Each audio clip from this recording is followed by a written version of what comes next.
안녕하세요. 오만사입니다. 저는 변호사입니다. 저희 오빠도 변호사이죠. 오빠가 친구 변호사들 몇 명과 함께 먼저 사무실을 개업을 해서 근근히 그럭저럭 운영을 해오고 있었는데 제가 거기에 합류했어요. 특별히 남들이 생각하는 것처럼 수입이 많은 것은 아닙니다.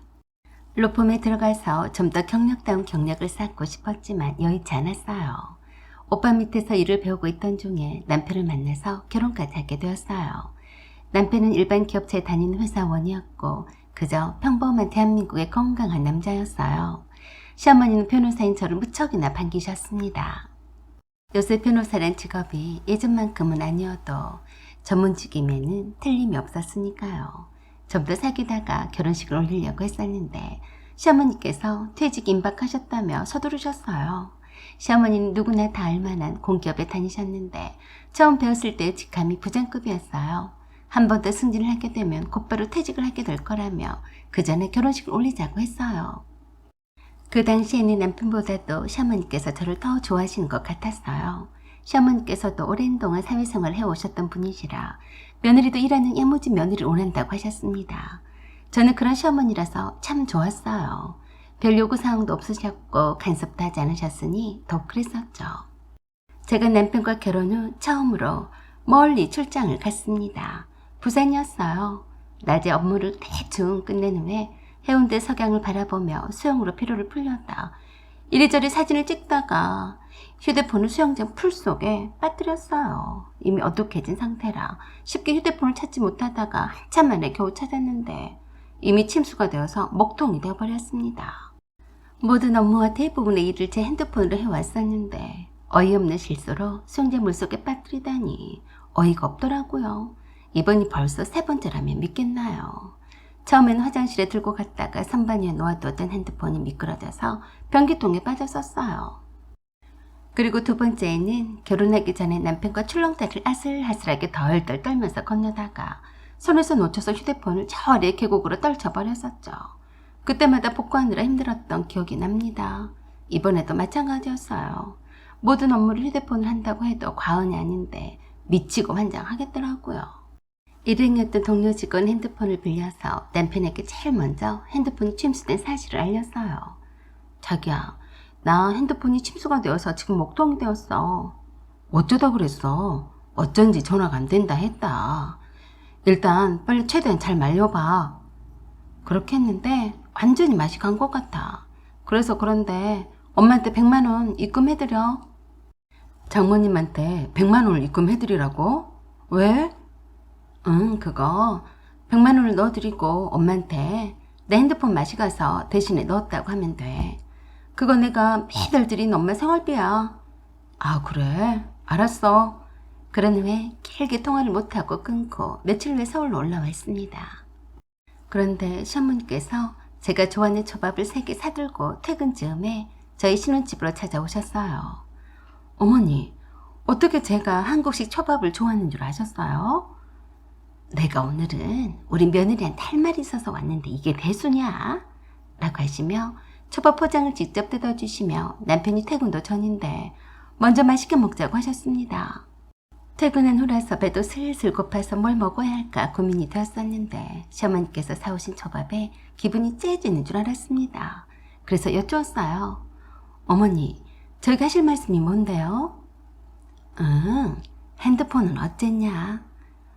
어머니 어떻게 하셨어요? 현수 씨가 벌써 말해줬어요? 네가 출장 가서 현수한테 전화했을 때 여기 와서 저녁밥 먹었다. 그래서 알았어. 아, 네. 핸드폰 수리비가 꽤 되길래 그냥 새로 샀어요. 그것 때문에 애 먹었네요. 그래? 그런데 친정엄마한테 매달 100만 원씩이나 생활비를 드리고 있었니? 네. 제가 변호사 할 때부터 계속 드렸어요. 그런데 그게 왜요? 그게 말이다. 100만 원은 좀 많지 않니? 어머니, 100만 원이 많다니요. 엄마가 그동안 제 뒷바라지를 하느라 들어간 돈이 얼만데요. 사실 더 드려야 하는데 제가 아직 초짜 변호사라서 많이 못 드린 거예요. 오빠가 용돈을 드리긴 해도 올케 언니가 줄 때가 더 많기 때문에 편하지가 않나 봐요. 그래서 오빠가 엄마 용돈을 제가 더 넉넉히 드리라고 월급에 더 얹혀주는 거예요. 그래도 어떡해. 결혼해서 살림하는 여자가 매달 꼬박꼬박 100만 원씩 친정에 갖다 바친단 말이냐. 이제 웬만큼 했으니 된 거다. 너희들도 어서 빨리 돈 모아서 자리를 잡아야지. 그 말씀에 갑자기 초반 맛이 맛탱가리도 없이 느껴졌습니다. 이 말씀을 하시려고 왔단 말이야. 그래도 계속해서 하시고 싶은 말씀을 기어이 하시더라고요. 나도 네 신우가 결혼하자마자 용돈 같은 거 안 받았다. 그거야 어머니는 충분히 벌고 계셨으니까 그러신 거 아니세요? 그래도 그러는 거 아니다. 나이가 들어 자식들도 다 성장했는데 돈이 들 데가 어디 있냐? 그래서요? 그러니까 지금 당장에 친정엄마한테 보내던 생활비를 끊으라 그 말씀이세요? 네가 섭섭하게 들릴지는 모르겠지만 그러는 거 아니다. 다 너희들이 잘 되라고 하는 소리야. 그래서 제가 똑바로 차근차근하게 말씀을 드렸습니다. 어머니, 저는 그럴 생각이 조금도 없어요. 자식이 결혼한다고 해서 달라질 건 없다고 봐요. 괜히 주기 싫어서 핑계를 대는 것 뿐이죠.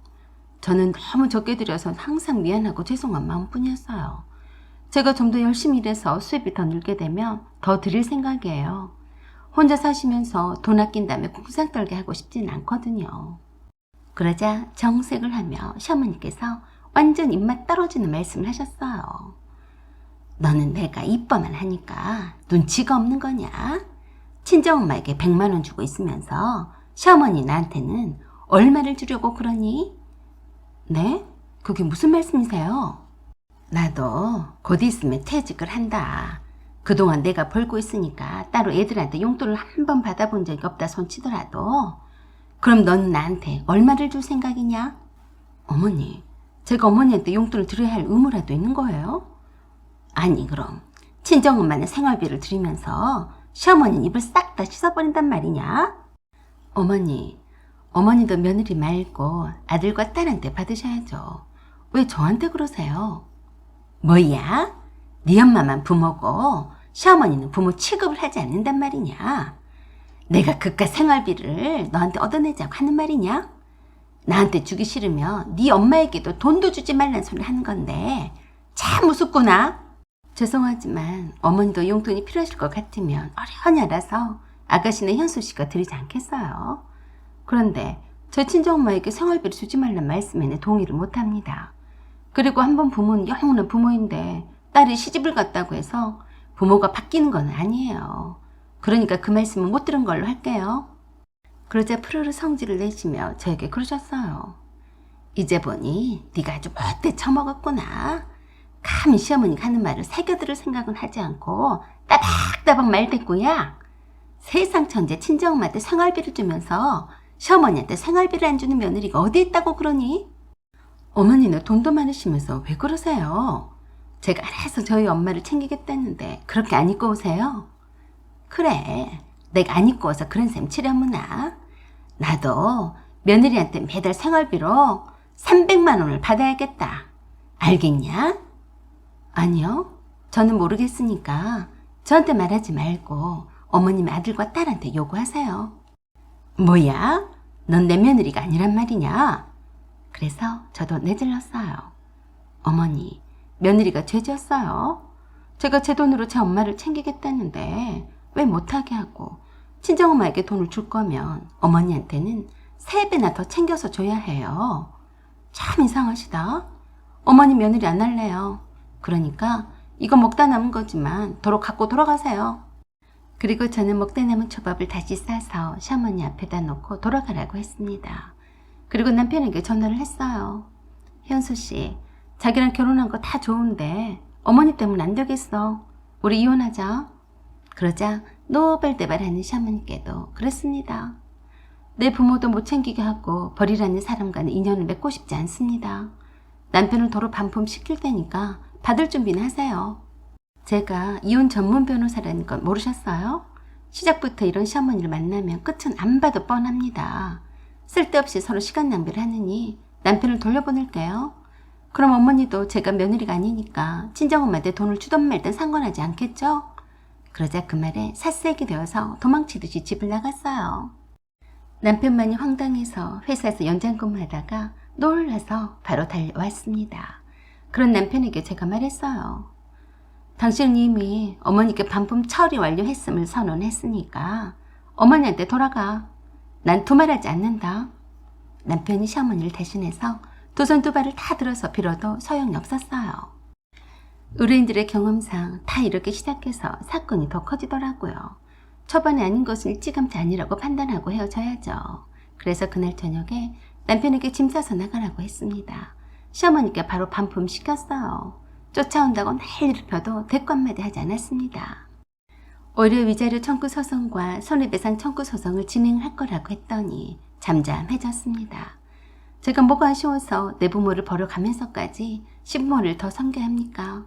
내 부모는 내가 더 소중한 분들인데 말입니다. 제가 일부러 혼인신고를 늦게 한 보람이 있었네요. 제가 직업 특성상 누구를 만나든지 녹음을 하는 버릇이 있어서 시어머니와 나누었던 대화로 인한 증거는 충분했어요. 그것을 이유로 결혼식에 들었던 모든 비용을 현금으로 환산해서 위자료까지 더해서 돌려받았습니다. 참 웃기지 않나요? 전 남편의 월급이 겨우 200만 원 중반대였는데 매달 300만 원의 생활비를 보내라는 시어머니 오기 섞인 말이 되나요? 며느리는 친정엄마한테 효도하면 안 되고 시어머니한테는 그 3배 이상을 해야 한다는 논리는 대체 어디에 있는 논리이길래 이리도 당당하게 요구하는 것일까요? 따지고 보면 별 볼 일도 없는 아들이지만 크게 욕심을 부리지 않고 결혼을 했던 며느리를 기특하게 여겨야 맞는 게 아닌가요? 덕분에 저는 수준에 맞는 남자를 만나러 다니는 중입니다. 사연은 여기까지입니다. 구독과 좋아요 부탁드려요. 감사합니다.